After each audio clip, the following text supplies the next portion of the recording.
Have you ever felt uneasy about how your adult children treat you, but can't explain why? As we grow older, the dynamic with our children begins to shift. And while some of those changes are natural, others can quietly chip away at your dignity, your independence, and even your sense of self, often without anyone meaning harm. But just because it's subtle doesn't mean it's harmless. This video is about protecting the one thing you've spent your whole life building, your identity. We're going to talk about 5 specific things you should never let your kids do to you as you age. These aren't just casual annoyances. They're behaviors that, left unchecked, can cause you to question your worth or feel like you're losing control of your own life. We'll look at real signs, emotional patterns, and how these seemingly small things can affect the way you feel about yourself. And just as important, we'll explore how to respond, not with confrontation, but with quiet strength and self-respect. By the end of this video, you may see certain moments in a new light. You may even feel more empowered to draw healthy boundaries, not out of anger, but out of love for yourself. So I encourage you to stay with me until the end, because the insights we'll cover today could change the way you experience this stage of life, and possibly even strengthen the relationship with your children in the process. Let's get started. Number 1, taking over your decisions without asking. One of the clearest signs that something may be off in your relationship with your adult children is when they begin to make decisions for you without asking for your input first. At first, it might seem like they're just trying to help. They schedule appointments for you, tell you what you should eat, or make plans without asking if you're even available. And while their intentions might come from a good place, the way it's handled can leave you feeling like you've lost your voice. As you get older, people around you may start to assume that you can't manage things the way you used to. They may take small actions like picking out your clothes or ordering for you at a restaurant as harmless. But over time, these small things start to add up. You begin to notice that your preferences aren't being considered. Your opinions are being overlooked and decisions are being made on your behalf, more and more often. The difficult part is many older adults hesitate to speak up about this. You may think, well, they're just trying to take care of me, or it's easier to just let them handle it. And in some ways it is. But over time, something subtle happens. You begin to second-guess yourself. You stop speaking up about your needs. You stop asserting your preferences. And before you know it, you're following along in a life that's been chosen for you, not by you. This behavior isn't always malicious. It can come from love, concern, or a desire to help. But that doesn't change how it feels. It can still leave you feeling invisible, as though your voice no longer carries weight. And that loss of autonomy, no matter how small, can deeply impact your confidence and sense of self. It's important to remember needing support is not the same as needing control taken away. There's a big difference between offering help and taking over. You have the right to speak up and say, I appreciate what you're trying to do, but I'd rather handle this myself. That's not being ungrateful, it's protecting your dignity. If you notice this happening in your life, you're not alone. Many older adults go through this shift without realizing what's really going on. You might chalk it up to age or to the changing times, but underneath it all is something deeper. Your desire to stay connected to your sense of self, your independence, and your place in the world. And the good news is, you can take that power back gently, respectfully, and firmly. You don't need to start a confrontation. You simply need to reaffirm your place in the decisions that affect your life. Start small. Speak up about the little things. Say no when it matters. And remind your loved ones that you're still capable, still thoughtful, and still very much present in your own journey. Because growing older shouldn't mean fading away. It should mean being seen more clearly than ever. Number 2, treating you like a burden instead of a person. Another painful shift that many older adults quietly experience is when their children, intentionally or not, begin to treat them like a burden rather than a human being. This can take many forms, some subtle, some more direct. But the feeling is unmistakable. You may hear a sigh when you ask for help or catch a certain look when plans need to be rearranged to include you. And over time, these small signals can start to wear you down. Being made to feel like a burden doesn't always come through harsh words. Sometimes it's the way conversations are shortened, or how visits feel rushed. Maybe it's in the way your suggestions get brushed aside with a polite smile that doesn't quite reach the eyes. At first, you might dismiss it as your own imagination, but deep down you feel it, that growing sense that your presence is more of an obligation than a joy. What's important to remember is this: just because you may need a little more help now doesn't mean you've lost your value.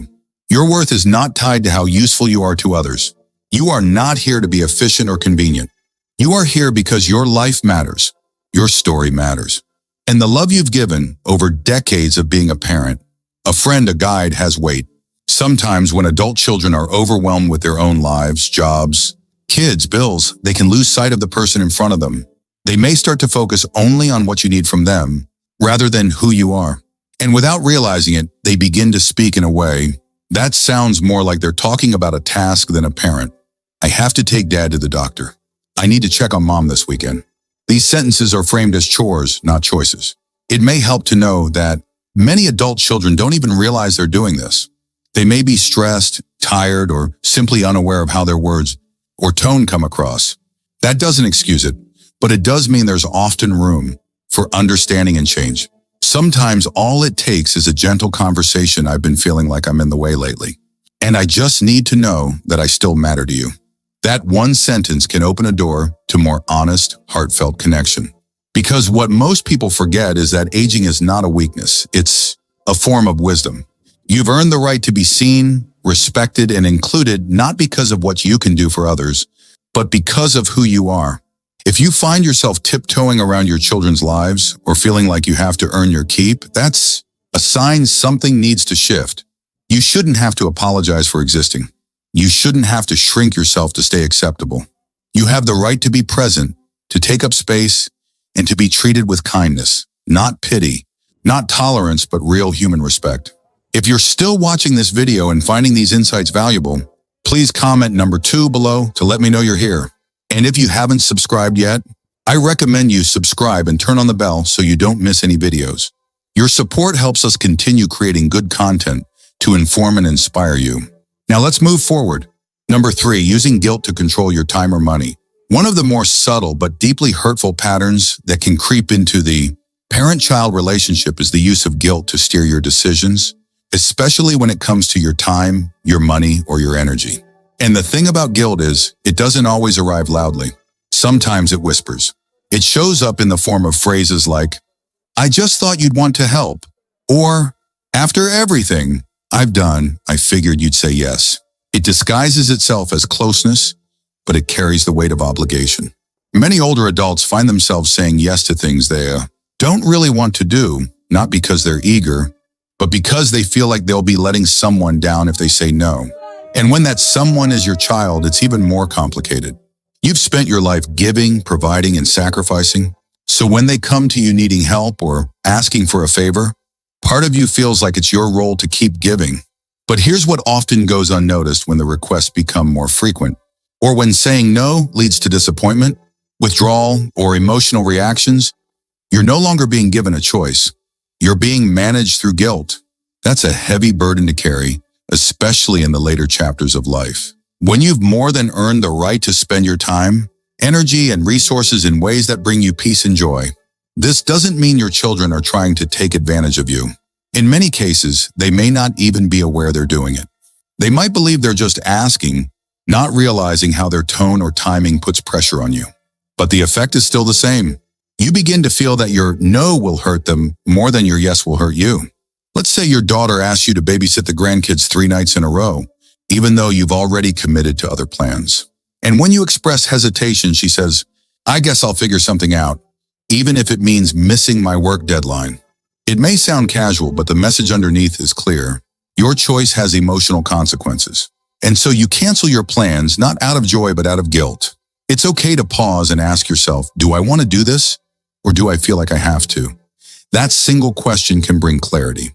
It can help you recognize the difference between giving from a place of love and giving from a place of pressure. And when you start to notice that difference, it becomes easier to speak up, with kindness, but with firmness. You might say something like, "I love helping when I can, but I also need time to take care of myself." Or, "I understand this is hard for you, but I hope you can respect that I have to say no this time." These aren't signs of selfishness. They're signs of balance, something every healthy relationship needs, no matter the age or roles involved. By setting boundaries gently and clearly, you teach your children something powerful, that love doesn't mean losing yourself. That care goes both ways. And that respect doesn't fade with age, it deepens. And here's the most beautiful part. When your kids learn to respect your time, your choices, and your space, the connection often grows stronger. They begin to see you not just as a resource, but as a whole human being. And from there, true appreciation can take root. You deserve to feel free in how you spend your time. You deserve to use your money in ways that make you happy, not obligated. And you deserve to say no without fear of losing love, because real love doesn't rely on guilt to survive. Number 4, disregarding your privacy and boundaries. Another deeply affecting sign that something's off in your relationship with your children is when they start to disregard your privacy or personal boundaries. At first, these moments may appear minor, like your son opening your mail just to see if anything important came in, or your daughter walking into your bedroom without knocking because she just needed to talk. But these small instances, experienced repeatedly over time, send a clear message your space, your needs, and your autonomy are not being taken seriously. We all cherish our privacy, whether we're 60 or 80. It's not about secrecy, it's about dignity. Having personal boundaries means that even in old age, you still get to determine when, where, and how others enter your life. But if those lines begin to blur, doors left open, calendars rearranged without notice, information shared in front of others, you start to feel unseen, disrespected, and frankly, depleted. Imagine this scenario: your daughter rearranges your medications on the kitchen counter to make things easier, yet she doesn't consult you first. Or your son shows up in the morning at your home unannounced with his friends. It doesn't matter that the intentions are good, they've crossed a line. And when your space is violated like this, it chips away at that inner sense of ownership you built over decades. Your right to call a space yours. It can also erode trust. You may start to expect intrusion, and so your doors feel less secure, not just physically, but mentally and emotionally. You may hesitate to share your thoughts because you're unsure who's really listening and under what terms. Sometimes children mistake familiarity for consent, especially as roles shift over years. They may believe they know what's best for you, or assume that since they live close, they can come and go as they please. And they may rationalize it as love. But respect isn't love unless it honors the whole person, the one whose life is unfolding, whose boundaries still apply. Your home, your routines, your space, they've been yours for as long as you can remember. And even if you need help with laundry, meals, or errands, that help doesn't necessitate erasing the rules. You still get to decide when help happens and under what conditions. If this is happening in your life, you don't need to shout or sulk. You simply need to remind them, with warmth but with clarity, that your home, your time, and your decisions belong to you. A sentence as simple as, "I appreciate your help, but I'd really prefer that you knock before coming in," can shift the dynamic without drama. It's not about pushing people away, it's about inviting them in on your terms. You deserve that dignity. You've earned that space, and you still deserve to be in control of your surroundings and your life. If you're still watching this video and finding these insights valuable, please comment number 4 below to let me know you're here. And if you haven't subscribed yet, I recommend you subscribe and turn on the bell so you don't miss any videos. Your support helps us continue creating good content to inform and inspire you. Now let's move forward. Number 5, ignoring your wisdom or life experience. Few things sting more deeply than being dismissed, especially when it comes from the very people you helped raise. As we grow older, it's not uncommon for our opinions to be overlooked, our stories cut short, or our suggestions met with polite nods and quick subject changes. And over time, those little gestures can leave a lasting bruise on your sense of identity. You've lived through decades of change, wars, recessions, revolutions in technology, family joys and heartbreaks. You've built things, lost things, and rebuilt again. That experience isn't just valuable, it's irreplaceable. But when your children treat your thoughts like they're outdated or irrelevant, it sends the message that your time has passed, that your voice belongs to another era. And nothing could be further from the truth. It might look like this: you offer advice on something you've dealt with before, marriage, money, raising kids, and your son or daughter responds with, "It's not like that anymore," or "You just don't understand." These aren't just throwaway phrases. They tell you, whether they mean to or not, that your insight isn't needed, that your experience holds no weight. This kind of dismissal may seem harmless in the moment. After all, every generation feels they've figured things out in a new way.